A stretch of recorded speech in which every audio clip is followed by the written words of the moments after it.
not sure if my friend, yeah, I talked to Julia. Yeah, I have to Julia wouldn't mind if you sat next to her. But that's the reason I moved from San Francisco.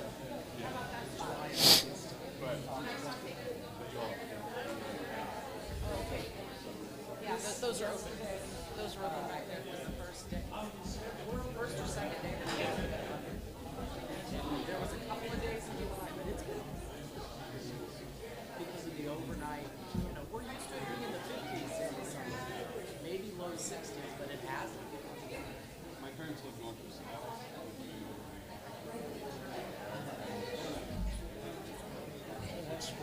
Did you save me one?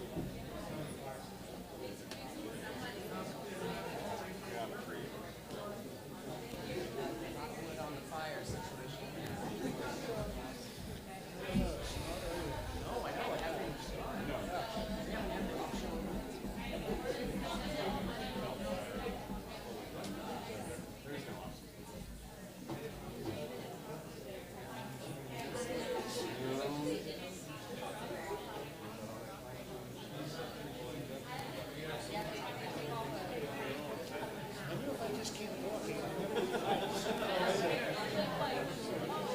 Something I say has to be true.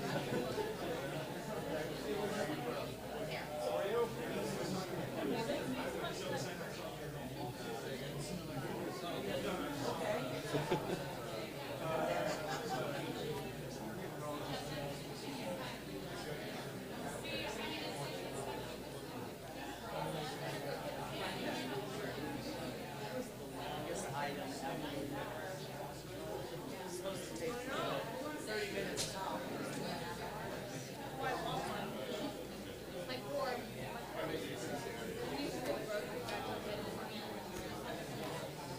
They're trying to get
Check 1 2, check, check, check.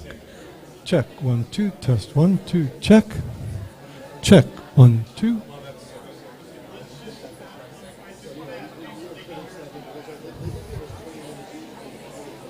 Test 1 2, check. Check 1 2, check 1 2.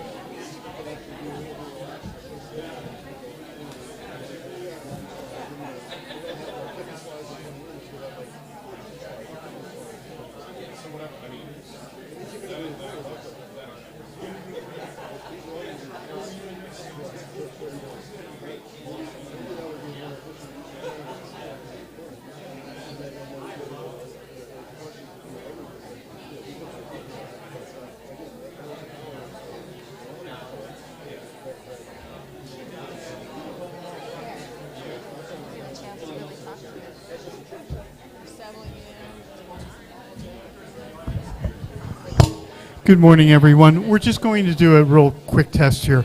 Can everybody hear us in the back? Yes? Yay. Terrific. Thank you. We'll be starting briefly.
Hello, good morning. We want to get started shortly, so go ahead and top off the coffee, bathroom break. We'll get started here in a couple minutes. Thank you.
All right, welcome everybody. Good morning. Yay. I want to make sure you guys can all hear me okay, and you guys can see both screens all right. Okay, good. I got thumbs up in the back, so that's great. Thank you so much. All right, so welcome to Clear Lake Integrated Science Symposium 2024.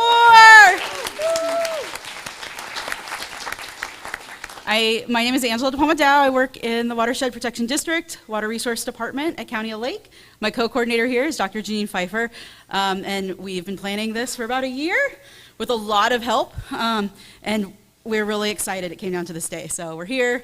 We have 2 days, science-packed fun, so thank you so much for joining us. There we go. Okay. So we're going to start off with some thanks for this event. Sponsors and supporters, couldn't have done this without you. Making sure everything was supported and paid for and able to put off this event. And then our event planner, Abby Lou Presents. She did a great job checking in everybody today, so thank you, Abby Lou, and her staff. Of course, money is everything, right? And our accountant, Jackie Stores, not only was doing her day job in managing the department and the district accounting, but then I added a whole nother project onto her workload. So thank you, Jacqueline. Our tech magician over here, we have Sam. So Sam, if you watch the Board of Supervisors meetings or Water Quality Wednesdays, he's an integral part of all of those going off splendidly for the technical side. So thank you, Sam, for making sure all this happened. And then all the district staff at Watershed Protection District, Water Resources, that also helped out this event, and the volunteers that we have out front and throughout the event that are going to be helping everybody. So thank you, everyone, for your support. So we have some fun logistics, and Janine, did you want to? Okay, I'm going to take over some of the fun logistics stuff for you here. So welcome to everyone. Quick show of hands, how many people have been to the Robinson Rancheria Casino before in your life? Sweet. Okay, everybody look around. Those are the people who are going to tell you where the bathrooms are. But I'm also going to tell you, and it's okay if you forget. So there's a set of restrooms immediately outside these doors and to the left. That is if you do not want to pass any slot machine, well, relatively few slot machines. If you want to pass more slot machines, go all the way down to the very back of the gambling room, and they're on your right. If you want both slot machines and smoke when you go to the restroom, continue down to the bingo hall. There is a gift shop here. That is where coffee, espresso drinks, pastries, etc., desserts.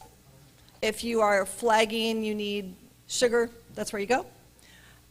Lunch is going to be provided today, sandwiches. If the sandwiches are not to your liking, there is another cafeteria where they have pre-made sandwiches and other food. They're a little slow, but you have an hour, so you should be fine. Another show of hands, how many people have been to the Habematolel meeting room? Okay, hold those high. Now these are very special people. Very. And we'll talk about other very special people in a minute, but these very special people are going to help you interpret this map. If you didn't get a map, there's some more on the table. Because we have so many scientific presentations to show you, in the afternoon, we're dividing into 2 sessions. Half the folks stay here, half the folks go to Upper Lake to the Habematolel meeting hall. If you are unfamiliar with how to spell that or pronounce that, look for the Blue Wing Saloon, Tallman Hotel. It's 1 block south. And there are 3 different parking locations because Upper Lake is a tiny little town. We all like to drive cars, and so this delineates where those parking spaces are. Now, if you have a microscope or a magnifying glass, you can look at the schedule. We're nerds. Do we know how to make big fonts? Kind of, sort of. Everything that says HPUL, that is the acronym for Habematolel and for the meeting hall. Okay, back to you, Angela. Thank you so much, Janine. And she talked about Habematol, so this is the map. They're 4 minutes apart. So leaving from here on Highway 20, turn right up into the beautiful, quaint little town of Upper Lake there. And this is what the maps are. We did not print enough maps for everybody because some of you guys are local, but if you haven't been here before and need those, there are maps available. We do have a Thursday night reception poster session in here. So the way the room looks right now is going to be 100% transformed to be a mingle networking station with lots of poster presentations. It's your chance to talk directly with the researchers and managers. We will have a mocktail bar in the back.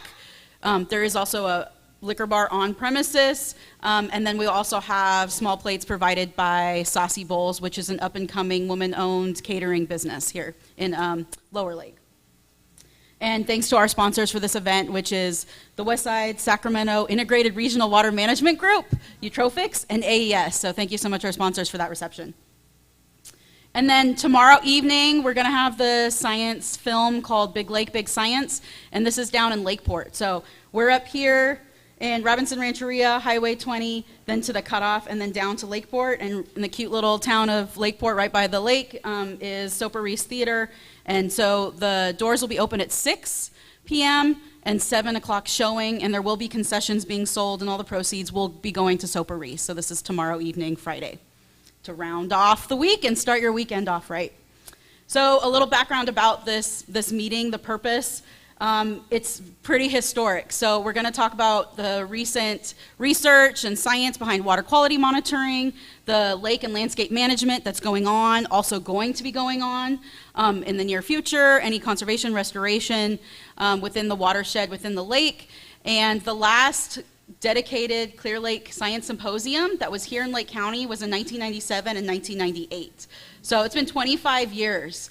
And this is actually what the covers of the proceedings look like. They're on a shelf, nice and dusty up there in the Water Resource Department, if anybody ever wants to come up and look at them. And so 25 years is a long time. We'd rather not go another 25 years before we have another event like this. And this meeting came out. Last year we were at a scientist meeting at UC Davis talking about the Clear Lake Hitch, which we have a hitch session tomorrow in this room starting at 2:30, I believe. And it really came out during that meeting that we need a comprehensive place where all the science that's going on can be presented and be put together. If we really want to understand how to save the hitch and allow the hitch to recover, we have to know about the place that they live, what's going on. And that involves all the science in the lake and the watershed.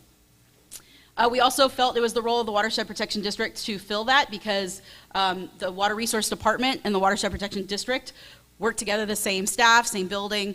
Water Resources was given the stewardship of the lake by the state of California, and the Watershed Protection District governs and regulates aspect within the watershed. We're a public agency, so it made sense for us to be able to host this event.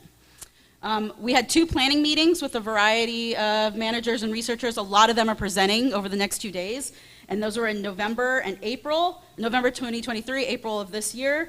And then we also released a community participation survey. So we had received a lot of photos from that survey, if who was interested in wildlife in the Clear Lake Basin. We really want to have another symposium in 5 years, maybe 10 years, but definitely not 25 years. So the goal of this is to have it more frequently. And these are all the participants. Oh, man. Okay. That are going to be presenting today. So I think this is a pretty good group of agencies and folks that are going to be here that are represented of what's going on in the watershed and what's going on next. So thank you everybody for participating. If you have any questions or you are looking for any materials now and in the future, particularly the links for the recordings, presentations, the proceedings, it'll all be on our website here under Clear Lake Integrated Science Symposium 2024, so you can go search for that. And then we're also live streaming, and we have digital abstracts that are on our website right now. Also, the live streaming information is all on our website too. So if, say you have to leave and go do something, or somebody wants to know what's going on at Symposium, you can let them know where that access information is. And then a nice reminder is we will be putting together a proceedings binder for this. You can get a hard copy printed for you, but you have to purchase that before August 31st, and that is available on the Eventbrite for this event where you register. And Janine already covered this, thank you very much. Just letting you know that this will be where the locations are in that column. And if you have any questions, you can come find me. And next we are going to have our event blessing, which I believe will be... He's going to be here, but I can stall. Do you want to stall? Do you have some jokes? Supervisor Crandall is going to enlighten us with some. Yeah, so Jaime Boggs, he's like our cultural leader here, so he's close by. And so in the meantime, I'll just go ahead and from my standpoint, I'll say a couple words. So I'll say Chintama, Mawinawa, Makaligok, Wimashi, E.J. Crandall, E. And so what I said was, hello, my friends, my family. My name's E.J. Crandall, and thank you for being here. The land here of Robinson is, it's named after probably, I think it's our first supervisor in Lake County. I don't know if anybody knew that. He was one of, I think, 3 when it started out. This Middle Creek area that we're working on it used to be called Robinson Lake and may still be. I know that Harry and I may have talked about that before, Robinson Lake. So it's interesting that I have the privilege to serve as a district supervisor for the position that Robinson, who our tribe's named after, and whatnot. And one of the unfortunate things was he was part of giving away our water rights. So just thought maybe that would be a point of emphasis to remind everybody. But, it's also a privilege to serve in the position where, my ancestors were massacred at Bloody Island. And so it's called Bloody Island, but it was called Badunapati, which meant like an island city. The lands that we're on right now is actually, it would be referred to as Danoha, which means hills or mountain by the water. And so our lands from Robinson, most of the folks that are here have ancestral ties to Badunapati, Danoha, Shigam, which is Lucerne, and Blue Lakes, which is called Hilehina. And so we're all comprised of those different groups, and as a matter of fact, most tribes didn't necessarily have a specific place they were like, this is what we are, like how the mindset is now. It's a different paradigm. It wasn't nomadic either. I know a lot of people think and say that tribes were nomadic, but they were not. They were like, it was like having 2 or 3 homes, like a rich person. So in the winter they went somewhere, in the summer they went somewhere and gathered and whatnot. So it's just helpful, and I think that at times if I have opportunities like this, I like to just share that with everyone. And so, you know, our people stewarded this land, and as you all know, you're going to probably learn some more about some of this coming up.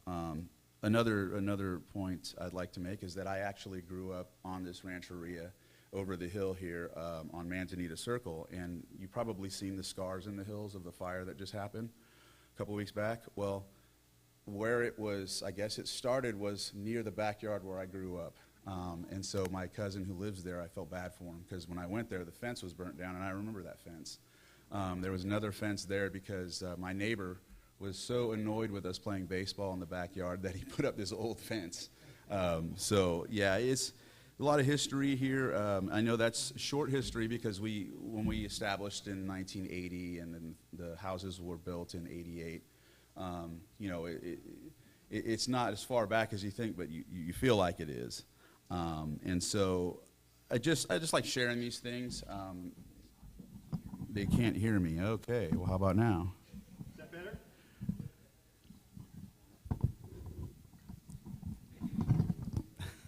Sam, I'm used to Sam doing this. So. Yeah. So we have our cultural grounds are off behind the casino. We do conduct ceremony here. It's not roundhouse ceremony, but there are tribes that still do that, and there are 2 in my district at the Elam Indian Colony, where, you know, obviously all you will be talking about later is the Superfund site, right? And so 3 tribes in my district. You have Elam, you have Robinson, and you have Habe Matulel. So I know that's kind of hard to pronounce, but it's Habe Matulel. And so it's just like the park in Lakeport where they call it Habatin. A lot of people say Habatin or Kabatin, but if you're saying Kabatin, you're saying big spider. And one of the things, our casino was called Kabatin, and one of our relatives from another tribe would tease us about that. He's like, why'd you call yourself Big Spider Casino? So, you know, I guess it's to lay out a web and catch all the money or whatever. I don't know. But, you know, so yeah, I just wanted to share that. I think Jaime should be pulling up any minute, but again, I'm really honored that you all have a chance to come and share and be here where we're at, where my tribe, you know, has been since time immemorial. I know we have a shoreline land as well where we do Shigam days. I would do a song, but I know Jaime's the one to do that. I don't know if any of you were at the Habatin Park. If anybody was here, will you raise your hand? Did you see the dance that took place there? Yes, and so that's usually, you know, one of the things about that ceremony at that time was all tribes from around the lake danced in one set, and commonly that doesn't happen, especially in big times. And if you're familiar with big times, they happen like in the back of the casino or Middletown. And it's usually the 3rd week of September. Well, usually you have a set for each tribe and each group, and sometimes tribes have 2 different sets. So when that took place, it was really special for me to see because you know, all the years I've been here, I haven't seen that very often. I would say that when you think about rancherias and reservations, they're kind of aftermath of the treaty that wasn't ratified in 1851. And the treaty in 1851 that was done at the Lupiomia area, it was done by Reddick McKee. And in that, they made all sorts of concessions and agreements that the local leaders were willing to do.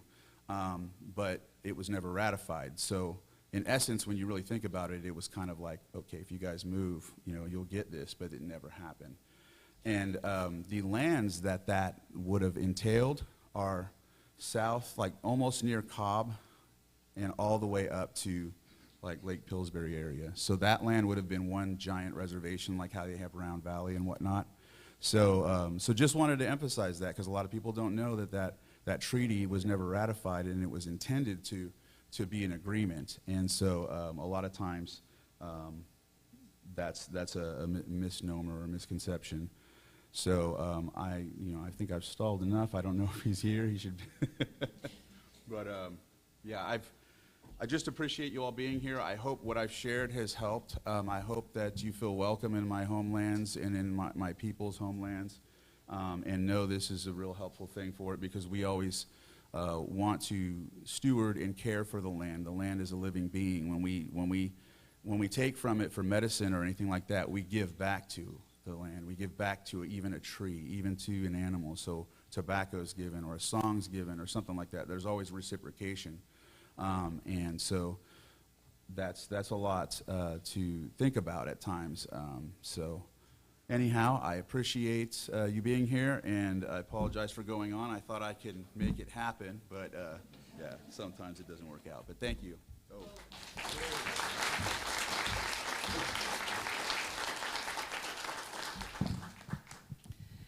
Yahweh, Supervisor Crandall, Yahma. We are truly blessed to have Supervisor Crandall here. Supervisor Peiska is here. Supervisor Green is coming to volunteer. So this is a symposium that is fully supported by County of Lake, and we are deeply appreciative of that and for your service. I also want to say something about Angela. She doesn't know that I'm saying this. Angela is the one who tirelessly got all the presentations lined up on the laptop until 12 or 1 o'clock in the morning. She's the one who raised close to, $80,000, $90,000 to run the symposium so that everyone would be here and could attend for free. She's the one who made sure that we had enough money for concessions. She's the one who said, oh, sure, we can have Abby, the wedding planner, come on board, which is one of the most brilliant ideas that we've ever had.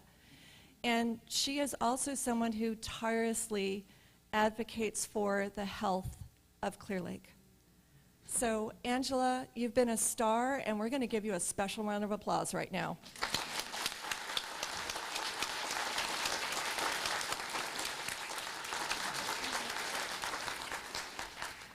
The other two things that I want to say before we introduce Geneva Thompson, and I'm guessing that we will have the prayer after the break, perfect, is we have the facilitator for the Blue Ribbon Committee for the Rehabilitation of Clear Lake here, Sam Miguel.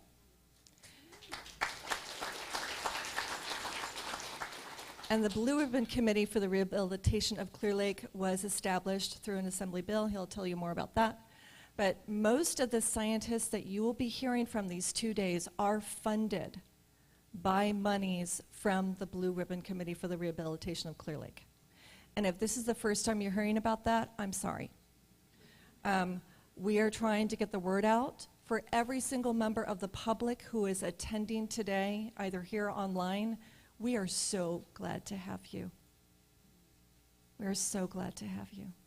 Thank you for being here. I hope you are able to get times to ask your questions. And if you don't, come to me, let me know, or to Angela, and we'll try and get those questions answered. Now, it is my absolute honor to introduce our keynote speaker, Geneva Thompson. She's the Tribal Secretary for the California Natural Resources Agency, or CNRA, which is the oversight body for the Blue Ribbon Committee for the Rehabilitation of Clear Lake, for the California Fish and Game Commission, and for many other bodies and acronyms that I will not go into right now. What has impressed me in knowing Geneva is that she put Lake County on the map for California Natural Resources Agency. And that's huge. We are so grateful, because this is a county that has been historically overlooked for many reasons. And Geneva has shown up. She comes to meetings. She shows up and gets tribal councils to meet with her and to talk about grant opportunities. She is present at seminars and webinars. She has been more present at Lake County events than any other official that I have known in California state history. So let's give her a very warm welcome. Geneva Thompson.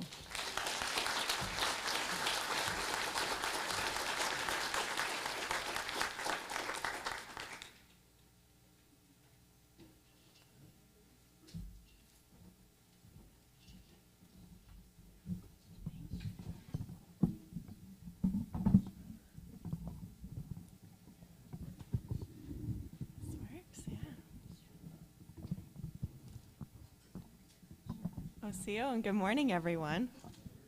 Can you all hear me? All right. Thank you. And thank you so much for that warm introduction. I really appreciate it. And it's a true honor to be here with you all this morning to help welcome and kick off the Clear Lake Integrated Science Symposium. It's always a good day to be here at Robinson Rancheria and in Lake County, thinking about and working with you all to support Clear Lake and the native species, plants, animals, and people who rely on the healthy lake. I just wanted to start off in saying thank you and Wado to Robinson Rancheria for hosting us this morning and hosting this important symposium where we can all meet and learn and share together.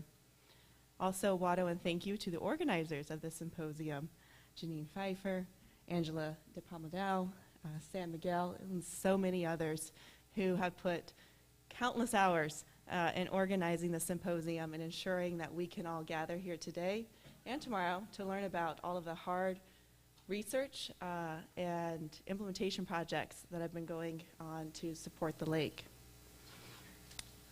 I've been asked to talk louder, so I shall do that.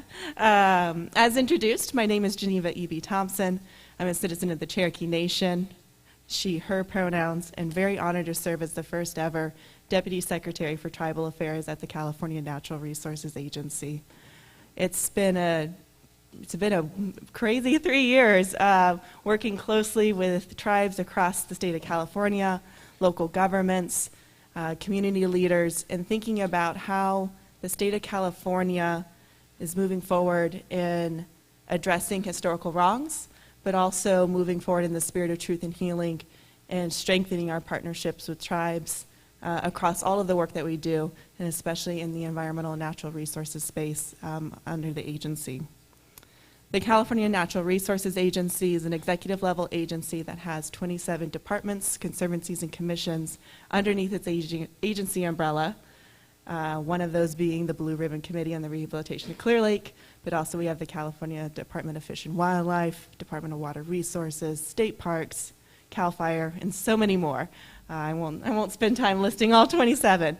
But it's a true honor to be able to work so closely with our departments and their tribal affairs teams and thinking about how do we ensure tribal priorities are built throughout the work that we do across the agency. It's also a true pleasure to work so closely with the scientists at each of these agencies and the local community scientists and academics who are all pooling resources to ensure that we are basing our policies off of sound science with the goal in mind of having a healthier future for us all. This symposium is a moment to recognize and celebrate the power of the communities in this region coming together to share their knowledges, sciences, histories, and traditions with a focused goal of improving the conditions of Clear Lake and the lives of the plants, animals, fish, and people who rely on its beautiful waters.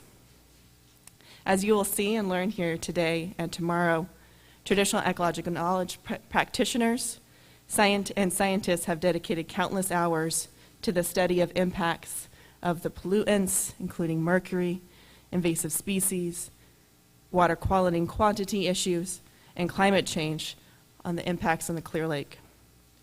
This research is guiding policies and prioritizing projects that will lead to tangible outcomes for the social, cultural, environmental, and economic health of this region.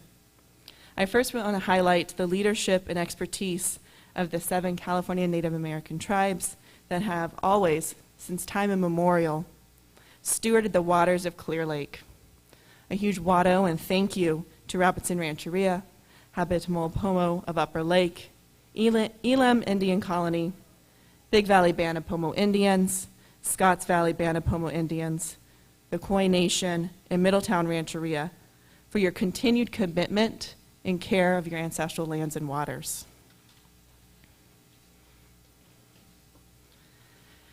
As we are all aware, the state of California has committed many historical wrongs against California Native American tribes, and through Governor Newsom's official apology to tribes, on behalf of the state of California, all of our state agencies are working hard to begin to address these historical wrongs through the spirit of truth and healing.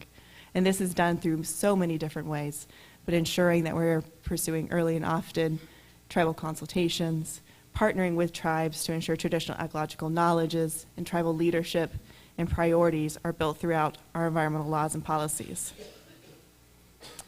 Through trusting tribes and building stronger, collaborative partnerships, we can begin that healing process.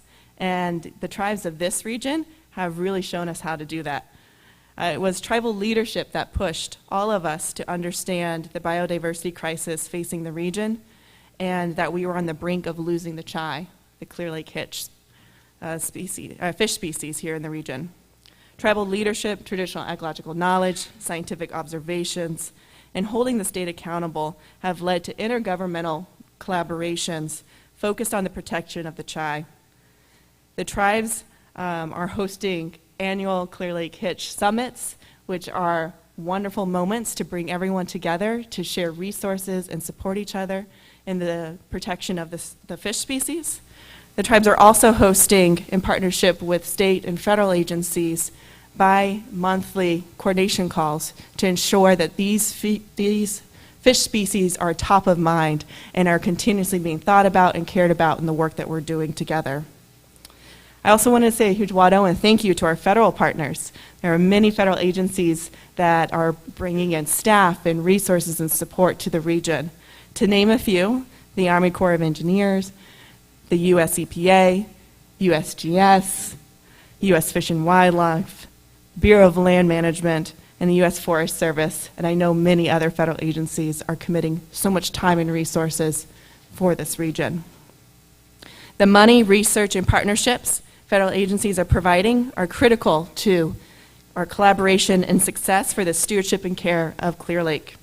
This region has a complex set of jurisdictions, and only through collaboration between all of the governments and local community leaders can we be successful in addressing the challenging issues that are ahead of us. We also have the California Department of Fish and Wildlife and the State Water Resources Control Board that have truly stepped up. After the tribes ring the alarm bells of the crisis facing the chai, CDFW and the water boards restructured their programs, found funding and staff to have an all-hands-on-deck approach to meet the needs of this fish species. Felipe Laluz, Jessica Bean, and Valerie Zimmer, and so many of your colleagues have dedicated countless hours to ensure the state of California is part of the solution for the protection of the chai. And for that, I'm so grateful. We've also seen Lake County and the Central Valley Region Water Quality Control Board, dedicate staff and resources not only for the collaborative efforts for the protection of the chai, but also to ensure detailed, locally informed, and well thought out science is collected and informing local policy. A huge wado and thank you to Supervisor E.J. Crandall and Supervisor Michael Green for providing that county leadership at the Board of Supervisors for supporting the needs of the strong, locally focused science and implementation of critical projects for the benefit of the community and the environment. A huge wado and thank you to Angela de Palmadao for all of your tireless leadership in protection of the lake. You bring inspiring energy and drive to all of that you do, and your work shows your clear love and dedication to Clear Lake. And it's not only inspiring to me personally, but is motivating for all of us here today for everything that you're doing. So Watto, and thank you for all that you do for this region. This region also has a large, dedicated group of community leaders and community organizations that have come together and organized to find those resources and ensure that we have meaningful projects that not only benefit the environment, but the communities that rely on a healthy environment. I can't name them all, but few that I've had the pleasure of working closely with is the Cobb Mountain Area Council, the Tribal Eco Restoration Alliance, and Lake County Land Trust. Each of you have used so many tools in your toolbox and pursued different grant programs and partnerships for identifying and leading the community science and research, applying cultural burns and restoration projects for the benefit of the environment, and conserving and protecting lands for future generations. We're also so lucky to have the commitment of the dedicated researchers from UC Davis. The studies completed by the UC Davis team are a strong complement to the tribally and locally led science, and I have seen firsthand the meeting of the minds, producing creative, tailored solutions to the environmental needs of the lake that will have long-lasting benefits for the region. So Watto, and thank you to UC Davis and the research teams that have dedicated so much time and effort for all of this work. The California Natural Resources Agency is committed to our partnerships with the county and the region to ensure the needs of this lake, the needs of your homes and the species that you all rely on are met. We're committed to funding good science and on-the-ground projects for the region. As Sam will share more later this morning, Majority Leader Aguiar Curry, through AB 707, established the Blue Ribbon Committee for the Rehabilitation of Clear Lake. This committee is chaired by our fearless leader, Eric Scalar, and is part of the California Natural Resources Agency. Through our work, we have awarded over $13 million to fund research and projects for the lake. And this $13 million is not even including the funding provided by the California Department of Fish and Wildlife, the water boards, and so many more of our funding entities to focus resources on the research and study and implementation of projects for the benefit of the region. Even as we are facing a hard budget year, the California Natural Resources Agency is working hard to direct funding to this region and collaborating with our federal partners to identify federal funding for the critical projects and important work led by tribes, the county, community organizations, and our academic partners. This work is also part of the larger statewide policies that the California Natural Resources Agency has the pleasure of writing and implementing across the state. These statewide policies have been set by Governor Newsom and his policy direction to work in collaboration with nature to address the broader societal challenges that we are all facing. For example, we have the Pathways to 30 by 30 strategy, which has the goal of conserving 30% of California's lands and coastal waters by 2030. We have the Natural and Working Lands Climate Smart strategy that has identified strategic policies to enhance nature to address societal challenges.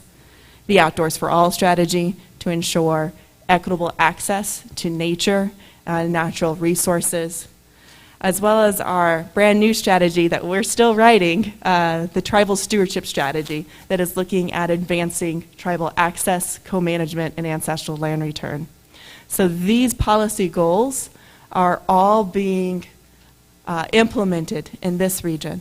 And you all, as a community, pooling resources, supporting each other, are making great strides in all of this work. And so appreciative of the countless hours that you've been dedicating to ensuring that our environment and our communities are healthy and strong. Only through well-rounded and informed science based on traditional ecological knowledge, detailed observations, data collection, and pooling resources and information, are we going to have what we need to address the complex issues of climate change and the biodiversity crisis together. The people in this room are the drivers and the solution finders to improve the health of Clear Lake for all of those who rely on it. And from the deepest parts of my heart, Watto, and thank you for your commitment to this incredible place. Thank you for the opportunity to welcome you all here today, and I'm very much looking forward to celebrating all the science that's been completed and sharing and learning with you all. So Watto, and thank you.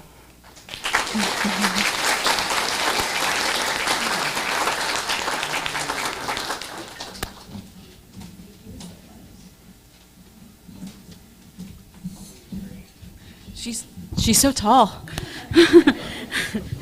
Thank you, Geneva, so much. We really value and appreciate all of your work, particularly for Blue Ribbon Committee. She's come out to field visits, been on the boat with me, so just a pleasure to have her. Thank you. So now we will do our morning blessing or event blessing. Why won't this go back? Nope. Nope. There we go. Stay.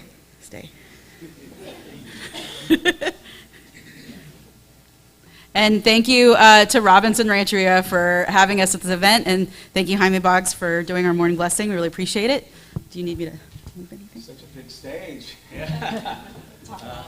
It's an honor to be here today. It's always an honor to do a prayer here, on behalf of our natural resources. And we've been fighting for a long time, and we've been advocating for the water. And a lot of our culture and traditional values come from that water, and us as citizens, we're not able to access that water anymore for what it's intended, and so we've gotten away from those traditional values. But our traditions at one time were for the water, and we have songs and dances, and so in our ceremonies that water is spoken about in our songs. So it's still to this day. But I would just like to offer a prayer and a song after, and welcoming everybody here to Robinson. If you can all stand, please.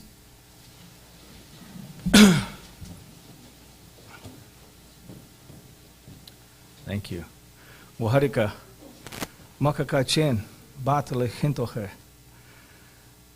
Creator of all life, we thank you for allowing us to be together today to talk about the environmental issues within our communities so that we can all make it right. We pray for everybody here. We pray for the land. We pray for the fish. We pray for the food sources. And as always, we pray for culture and tradition. Creator of all life. Oh.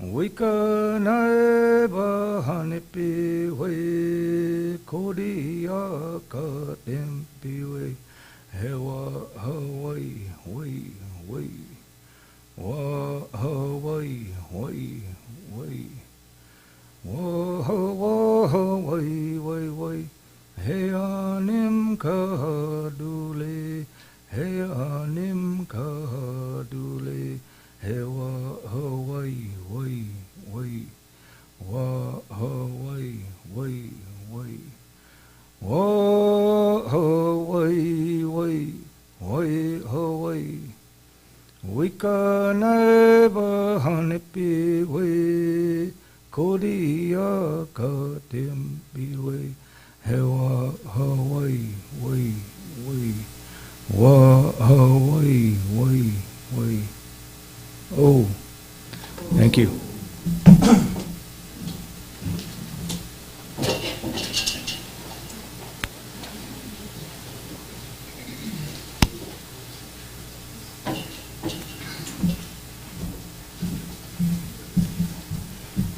Thank you, Jaime. So we are actually right on time. Yay! So our kickoff presentation for the Science Symposium, you know, science is expensive. It costs money, and you can't do it by yourself. So you need people to do the science, and you need money to make the science happen. And so we're so grateful that that's been recognized distinctly at the state level. And through the Blue Ribbon Committee for the Rehabilitation of Clear Lake, which is facilitated by Sam McGill, we've been able to build capacity and get funds to Clear Lake and the Clear Lake region. It's just a start. We acknowledge we have a long way to go, but the start is sometimes what you need to get rolling. So Sam is going to talk about the Blue Ribbon Committee. He will take questions. If anybody has questions, there is a microphone right here in the middle. Talk loudly, as we noticed, to get volume all the way down to the room. But yes, I will turn it over to Sam McGill of Sacramento State. I'm alumni too, so go Hornets. All right. Okay.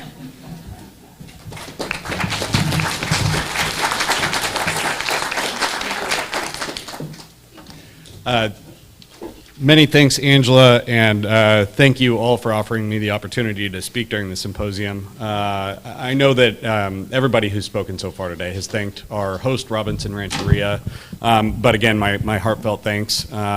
Way back when the Blue Ribbon Committee started in 2018, the first meeting was hosted in this room.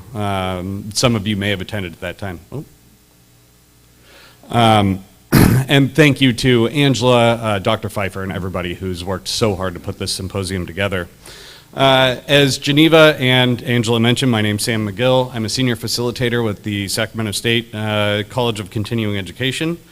I've had the privilege of facilitating this group since its inception back in 2018.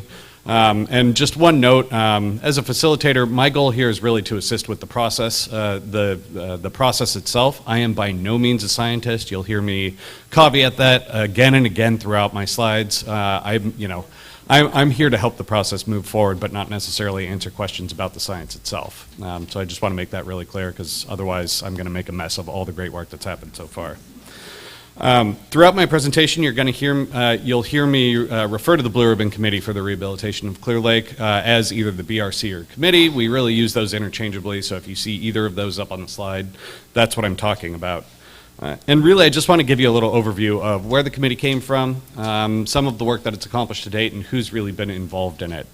Angela mentioned I'm more than happy to take any questions that you have about the process. Again, caveat, not a scientist, can't answer questions about the efforts themselves, but you're going to hear a lot about that throughout the symposium over the next 2 days here.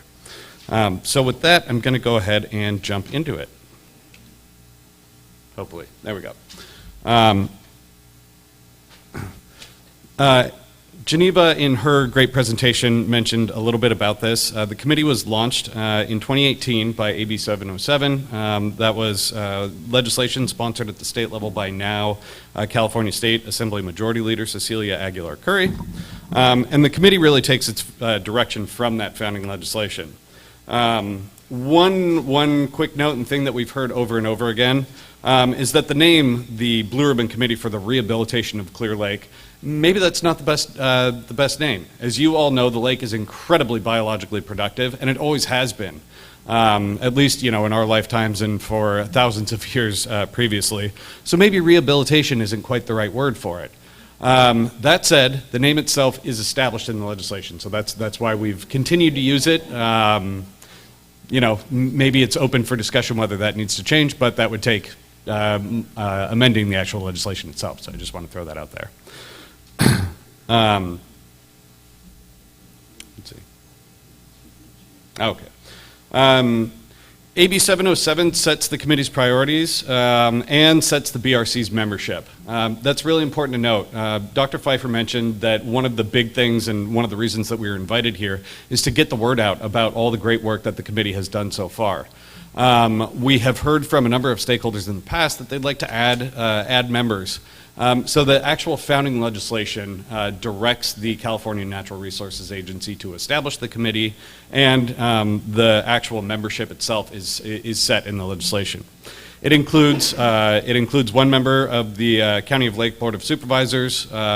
Supervisor Crandall has been in that position since the committee launched in 2018, and we really appreciate his leadership. It also includes a representative of each of the federally recognized tribes that Deputy Secretary Thompson mentioned. The Resources Secretary, or their designee, in this case the chair of the Blue Ribbon Committee, Eric Sklar, who's also a member of the California Fish and Game Commission. A representative from the Central Valley Regional Water Quality Control Board, and local experts representing really specific areas that are associated with lake health or touch on lake health in one way or another, including economic development, agriculture, the environment, and public water supplies. So 4 of those seats are set aside for local representation, speaking directly to those individual ideas. And then a representative from UC Davis as well. We currently have 15 members on the committee. You can see them on this page here. And I just want to take a moment to thank all of the past and current members. As the facilitator, I'll be the first to admit I'm paid to assist with this group. All of these folks are volunteers, and they have dedicated countless hours to making sure that the committee can move forward in a really extraordinarily productive and collaborative fashion.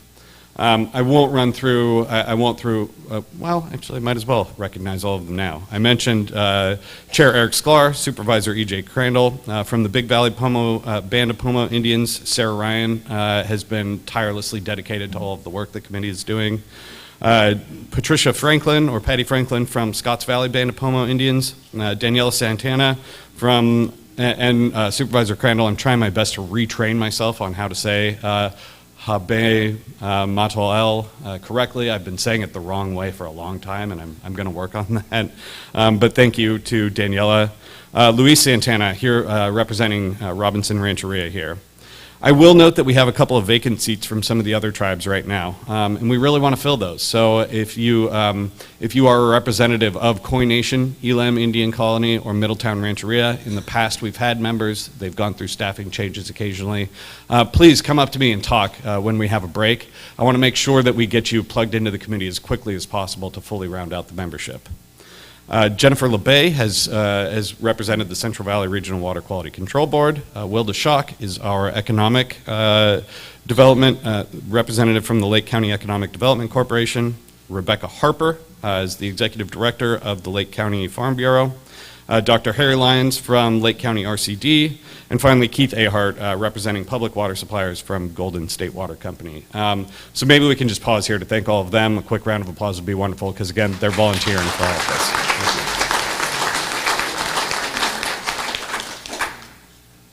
All right, so a little bit about the BRC's structure and leadership itself. Everybody loves an org chart, so I thought I'd put together a real quick one so you understand what we're talking about here.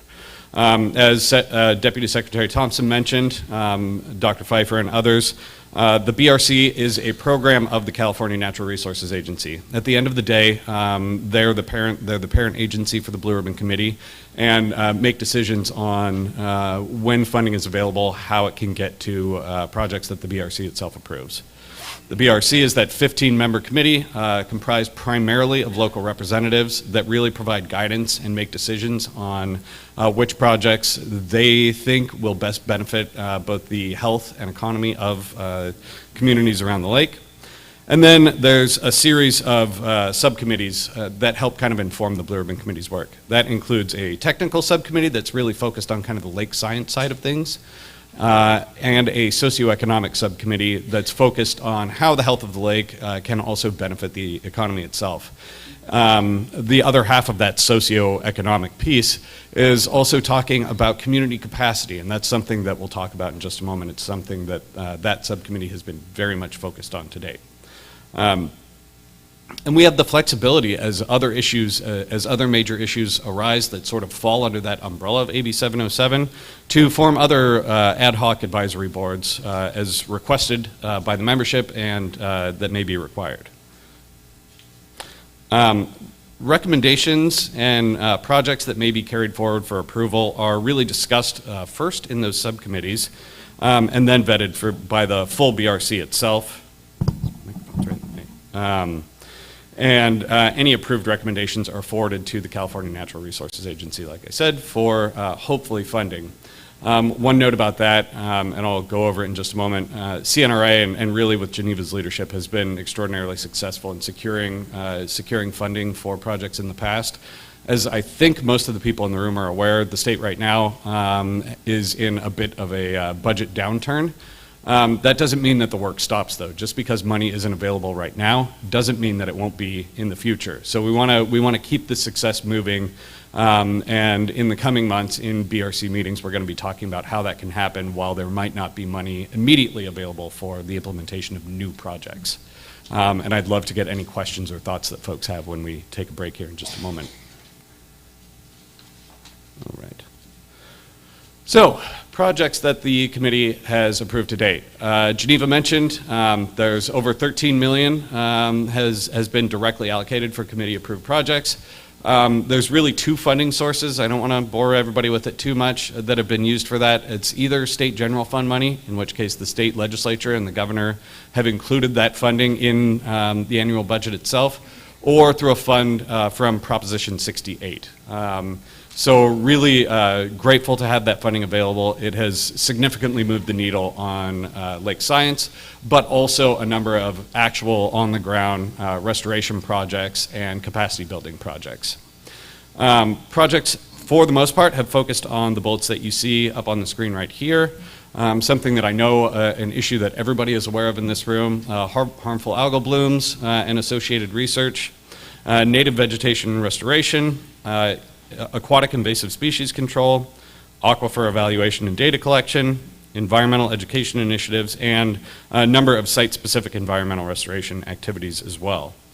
Early in the committee process, the committee members discussed their priorities and discussed the importance of addressing harmful algal blooms as kind of one of the largest and biggest ticket items, both from sort of an environmental, public health and economic standpoint. HABs in the lake, and you'll hear this throughout the presentations over the next couple of days, really touch on all of the different aspects that the committee was founded in the first place. But that's really not the only thing that the committee has taken a look at either. One of the things that you'll hear in the research, and you'll see in all the projects that have been approved so far, is really the importance of building local capacity to make sure that some of the solutions that come out of these various efforts are as sustainable as possible, and that as soon as we're able to, we hand it off to all of you who live and work here in Lake County to make sure that that success can be carried forward into the future.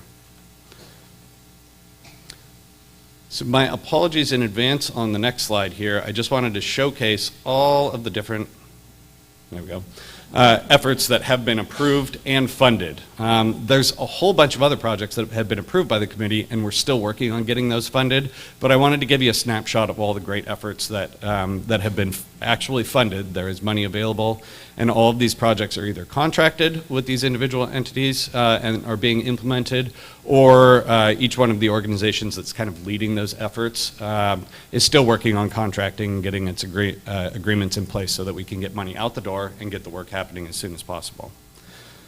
On the next slide, I'm going to walk you through just a few specific examples of this, but the one thing that I wanted to highlight is the goal has really been to approve projects that will have a direct benefit on the health of the lake, and that these efforts are led by whoever the most appropriate agency, organization, or tribe is.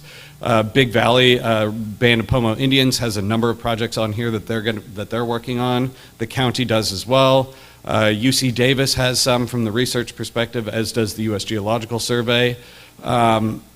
There are community-led efforts such as the Cobb Mountain Watershed Education Program. And the goal here is just to showcase that it's taken a lot of work and a lot of collaboration from a whole bunch of different people to get these projects moving forward and in place. And without the leadership of each one of these organizations, none of the successes that we've achieved so far would happen. And we want to keep that moving into the future.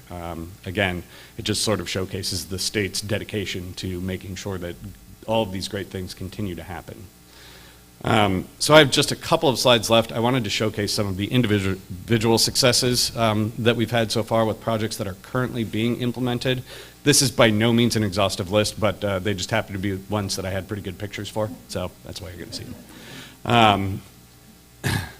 One of the projects that's been worked on for a couple of years is dilapidated structure abatement. This effort is led by the Lake County Water Resources Department, and the goal here is really to remove abandoned or damaged structures along the lake. That includes old docks and boathouses, such as the one you see here on the screen, removing and replacing damaged seawalls where appropriate. And this work is already happening. A number of these structures have already been either completely removed, like the one you see in this picture, or property owners have been, the county has worked directly with them to get the work moving forward. I don't want to quote the wrong number here, but I believe there's been 5 or 6 structures that have been removed, and there's been a whole bunch of additional ones that have been identified for future remediation. This will have both positive environmental benefits by removing potentially toxic materials associated with the structures. It beautifies the lakeshore, reduces navigation hazards, and reduces refugia for aquatic invasive species. So very excited that this is moving forward. There was seed money provided through the committee process to start this project. The goal here is to create a long-standing revolving fund with the county itself so that they can keep the good work moving. Another major effort that's been underway for a couple of years now is trash cleanup and remediation. Funding from the Blue Ribbon Committee and Lake County have identified and cleaned up multiple illegal dump sites around the lake, and the funding has also been used to sponsor community cleanup events that continue to remove some of these hazards. So that's kind of a before picture, and you can see during and after of work happening in real time to remove some of the trash. Another effort that the county is leading is shoreline and lake limnological sampling. Water quality sampling has happened for decades throughout the lake, as I think many of you are aware.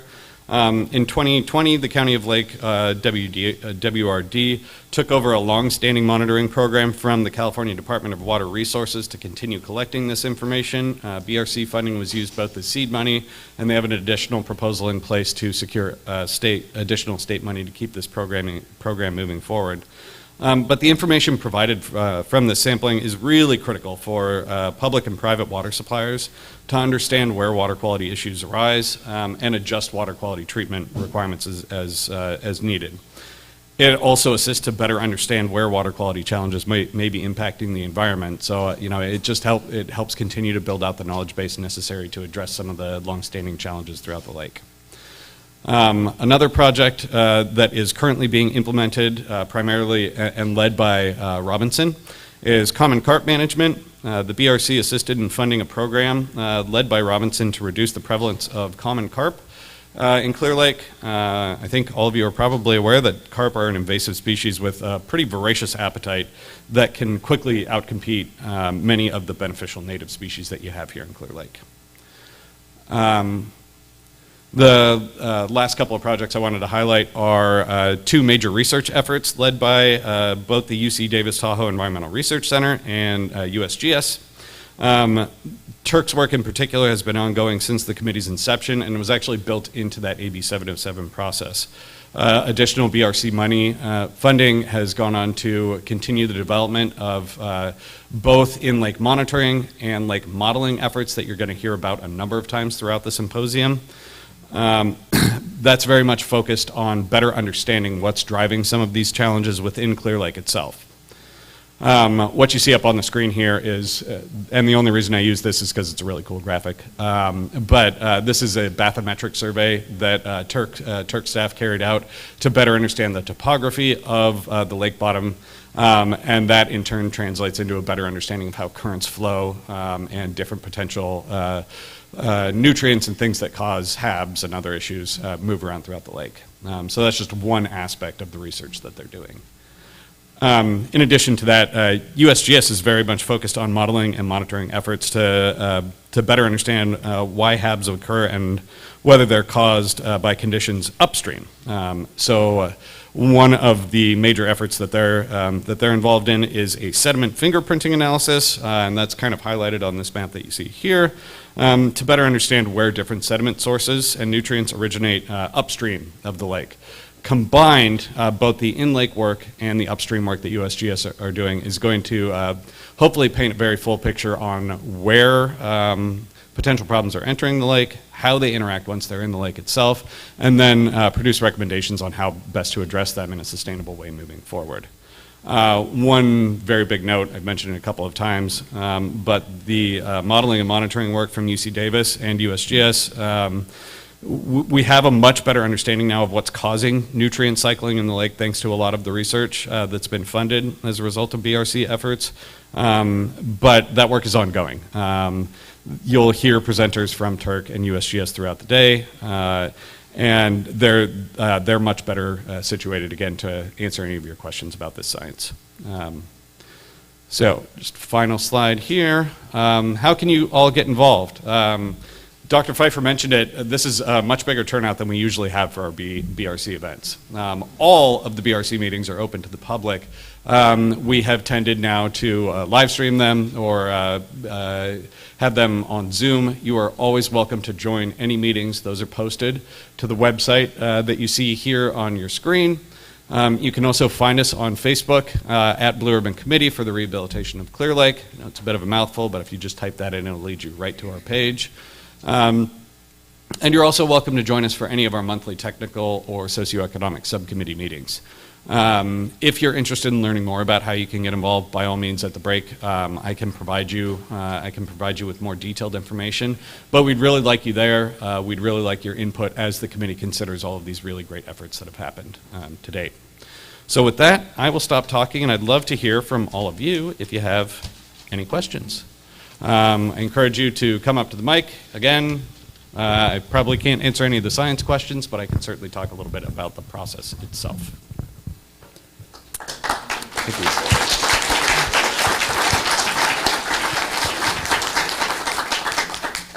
you. Would you mind using the microphone? I can also come to people too. Oh, thank you. Yes. You got it? There we go. You're halfway there. There you go. Yeah, my name's Howard Atkins, and I have a place on Highland Harbor Road. It's a little harbor there. Hello? Yep, there you go. Okay, it's came to the point where I'm having to move because it's not healthy there. The blooms are so bad, and the smell is just terrible. And this little lake up the road from us, it's Hidden Valley Lake there, and they've used a technique of pumping the cool water out of the bottom. And I have a friend that lives there, and he says they go swimming every day. The water's good. And have you looked into like pumping cool water from under the lake? Or I researched a little bit, and there's a company that makes water, what are they, coolers or chillers, water chillers, 5 ton an hour. And I was thinking if you dredge because our side of the lake is much worse than most of the other parts of the lake. And if you were to dredge, because they've got a redbud park, and it too is pretty bad condition. People don't use it. It's nice, right next to the boat launch there, and it's a nice park. It's got benches, and mostly the druggies use it. But if you were to put a chiller up in front of that and dredge the lake right at that point, it seems to me that would be a good first start. You wouldn't have to pump from under the lake. You could use a chiller right in front of the beach. That's my thought. Thank you for your question. Just a reminder that Sam said he can't answer science questions, but he can answer process questions. Well, I But go can ahead. I can speak to some of the efforts that have been funded so far. There are a number of technologies that have specifically been approved by the Blue Ribbon Committee for further consideration and funding. The first one that's likely to be rolled out is a hypolimnetic oxygenation system. That's a bit of a mouthful, but the goal of that project is basically to release oxygen at the bottom of the lake in a couple of different areas. That oxygen is expected to address many of the drivers of harmful algal blooms themselves. One of the big issues that many of these technologies have seen is that they can often be easily and successfully deployed in small bodies of water, but Clear Lake is the largest natural lake in the entire state of California. With that comes a number of challenges that can potentially impact the efficacy. But all I can say is that in those areas where HABs seem to be most prevalent, primarily on the lower and Oaks Arm, there are technologies that have been specifically discussed in the Blue Ribbon Committee, and they will be rolled out over time. As Dr. Pfeiffer correctly mentions, I don't know about the science behind all of them, but things like that are being discussed. So I appreciate your question. Thank you, Sam. And to add to Sam's response, there is a special session on hazardous algal blooms this afternoon at the Habematolel meeting room. So, sir, I would encourage you and any other landowners or property owners who are concerned about HABs to make sure that you go to that. Are there any other questions from the back end of the audience? Anyone that we can bring a mic to? Okay. It's in the same vein. I understand that when it goes anoxic in the bottom of the lake, from the sediment, you get phosphorus being released, and that's sort of that's nature adopted that ability a long time ago because otherwise phosphorus is limiting, and so I wondered if there has been water column studies that have to determine whether or not there's some kind of stratification within the lake. And then perhaps if it's determined to be so, closer to the riffle, there are some deep parts that could be, with trial and error, you could put in some kind of corrugated piping and draw water out of that area selectively and just put it on the other side of the riffle. And perhaps that would be another way to alleviate that process. Thank you for the question. I'd really encourage you to address the HAB discussion later. That's one of the exact things that's going to be discussed. Yeah. Not only that, but the UC Davis Turk Clear Lake modeling sessions and water monitoring sessions that are happening this afternoon here. Yep. So if you've come with someone, you might want to split parties and take notes. Although a reminder that all sessions will be recorded, are being recorded, and will be placed on the Lake County Water Resources Department YouTube channel. So if you miss anything, those will be available. Any other questions? Right over here.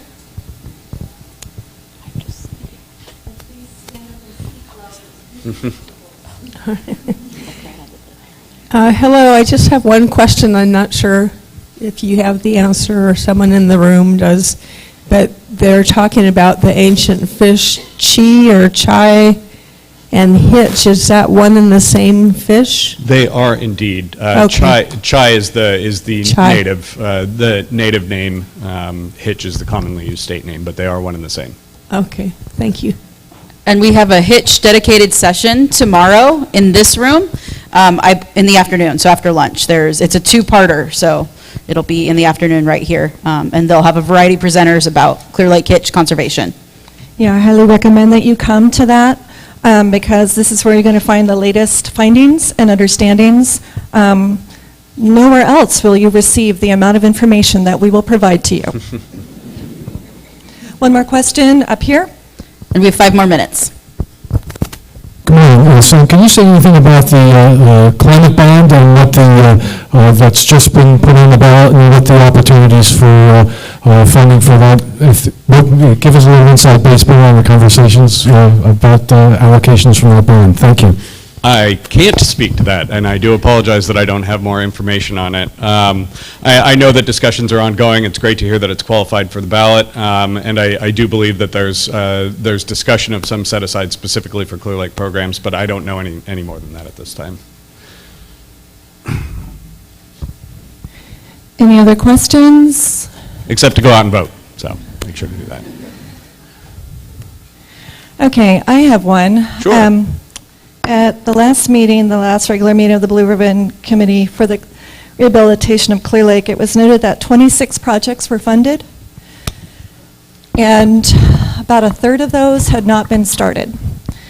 And that the fact that those projects hadn't been started was potentially jeopardizing additional funding for the projects that were approved but have not been funded.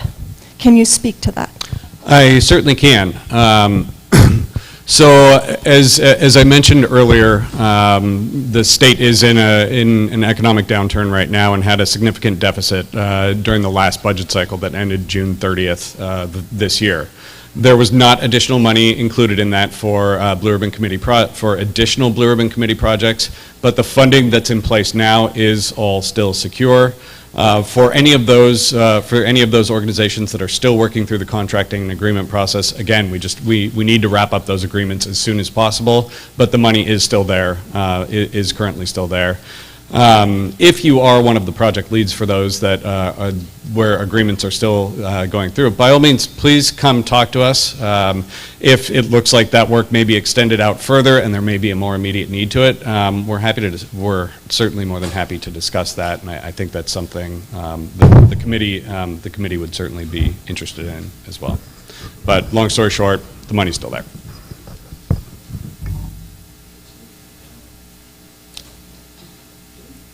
Any other questions?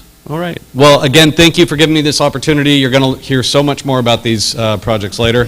One more additional question here. And if you just belt it out, I can repeat it for the group.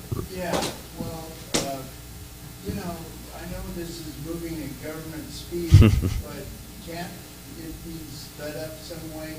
Because people are really suffering. The fish are dying. I put a bubbler on the back of my dock, and it helped quite a bit. Mm-hmm. But it didn't solve the problem naturally, and can't you guys think out of the box and do something now? I mean, like she's saying, we're losing other funding because we're not using the funding that we have, and why? Again, no funding is being lost. I just want to make sure that that's really clear. Future funding doesn't currently exist. That does not mean that it won't be there. The state, again, the state just doesn't have the money in the budget right now for additional Clear Lake projects, but that doesn't mean that there won't be in a couple of years. You know, Clear Lake's got a very bad reputation. Yeah. Mm-hmm. And that was really one of the drivers for this committee being formed in the first place. This is a long-term effort, and it just, again, demonstrates the state's commitment to being involved in up here. As you mentioned, you know, the process moves at government speed, and I know that that's not always as fast as some people would like things to happen. But I encourage you to come out to our meetings, learn a little bit more about what's going on. And one of the things that you'll hear about later today is a discussion around permitting and what it actually takes for these projects to move forward. I know that it's, you know, it never moves at the light speed that a lot of people would like to see, but there is a process that we have to stick to. I'm sorry that it can't move faster than state law requires, but encourage you to participate in that discussion to learn a little bit more about why it takes the time that it does. So, thank you for your question. And maybe one more, and then that's it. Okay. Please. Actually, when I pulled up your blue ribbon. Actually, when I pulled up your Blue Ribbon Committee on Facebook, the first thing that popped up was a concern about the species that are going to be eradicated. And one of the, and you know, I know that people kind of go off the deep end on things, but it stated in here, and I would just like to see it clarified, that because it's on the Facebook page right now, and it has that you're going to be killing all goldfish, carp, and swans.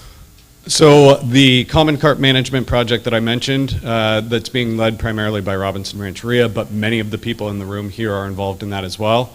Carp and goldfish are an invasive species that do not belong in the lake. They outcompete beneficial native species. The goal of that project is to better understand the scope and scale of the problem and remove the fish as much as possible. So, but what about the swans? What's that? The swan. There's no project at all discussing swans to date. Thank you. Yeah.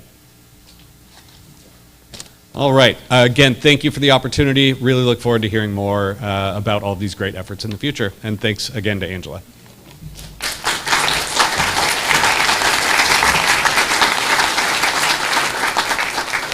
Thank you, Sam, for that. Sam's a great facilitator. If you've been with him in a meeting, he can make sure it stays on time and you get through stuff. So thank you, Sam. We do have a break right now, so we have a 30-minute break. The next session is the Mercury session. We have 3 talks in there, and that'll be right here in this room. Please help yourself to coffee. There's snacks. There's a patio. You can walk out and get some fresh air. I do also want to let somebody know that there is a Honda Accord Silver parked illegally in the bus lane. SLHK 113. Go get it before it gets towed. And thank you guys. Enjoy your break. Thank you to the morning presenters. We'll see you guys back here 30 minutes.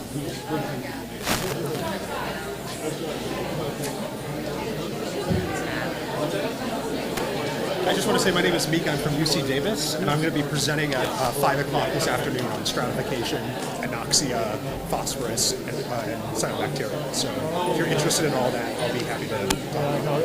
I understand limits. Break. Cyanobacteria, because some species are nitrogen. Yep. So nitrogen is not the limiting thing. And so, yeah, but I don't know how much the lake overturns clears up. I don't know. There's something to be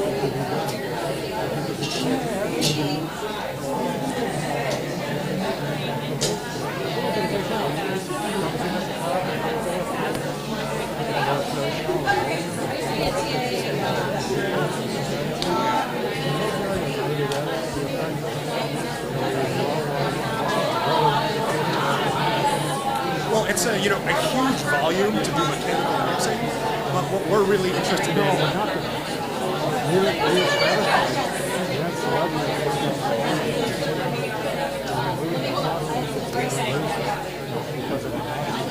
Well, what we're proposing for a pilot study, and we're going to try this in the Oaks Arm, because it's kind of its own separate little lake, is rather than trying to move the water, oxygenate it.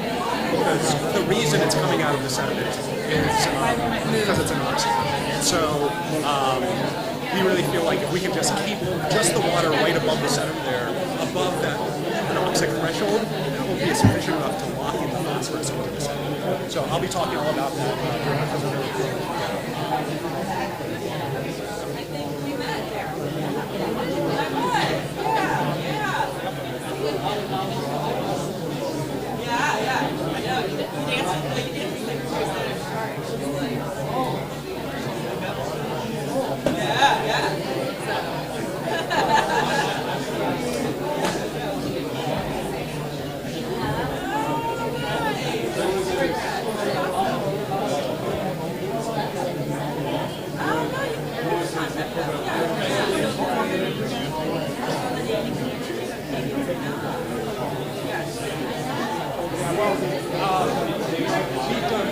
Studies across the lake, all of the sediments, whether in the upper arm, the lower arm, the lower arm, went into anoxic, and we see it widespread anoxic where the sun they all have the capability to release a significant amount of phosphorus.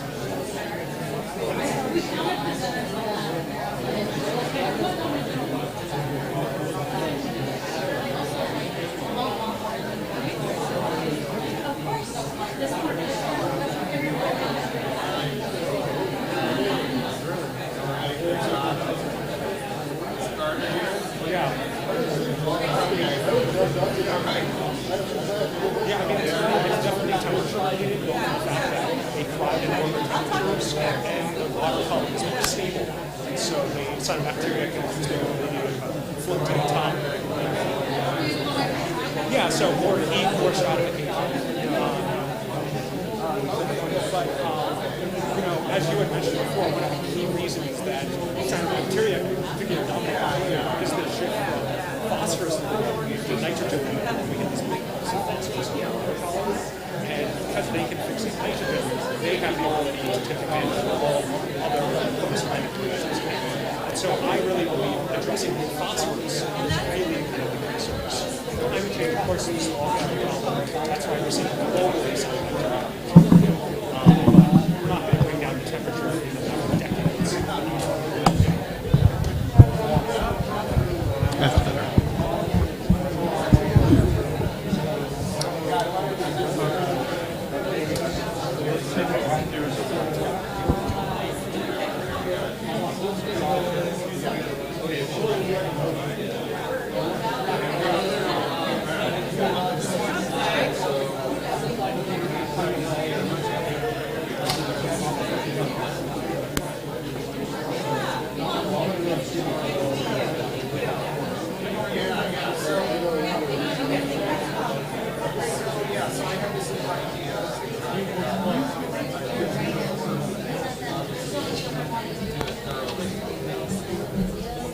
Yeah, that's some light on there.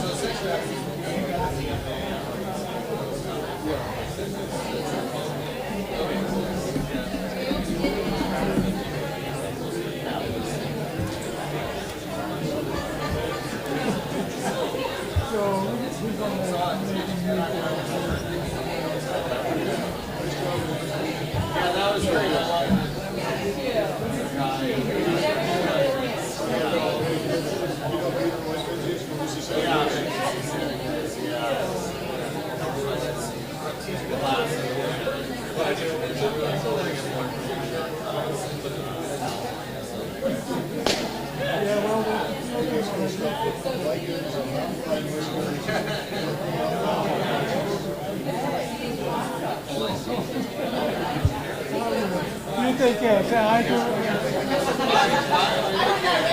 Oh yeah, there's a thing.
It's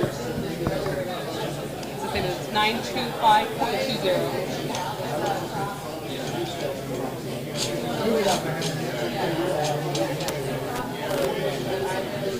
This is already all the way up.